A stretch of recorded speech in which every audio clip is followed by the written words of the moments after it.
बस रउआ सबसे आग्रह करब कि रउआ लोगिन अपन प्यार के आशीर्वाद दी।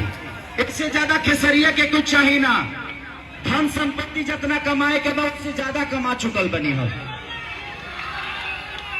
कतना लोग कहा था कि खेसारी अश्लील गायक है।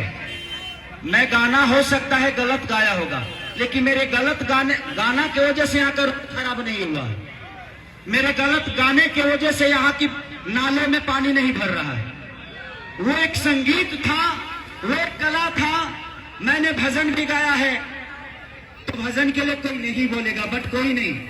बस मैं आया हूं आप सबका आशीर्वाद लेने के लिए। मेरे पास मुद्दे बहुत हैं, क्योंकि मैं छपरा का रहने वाला हूं। तो मैं जब गली गली घूम रहा हूं तो मुझे पता चल रहा है कि किसी बाढ़ पीड़ित जगह पे आ गया हूं।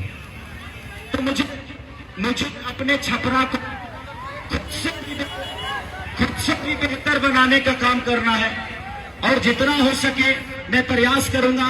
ये काम आप सबको कराना है, बस आशीर्वाद दीजिए। Thank you.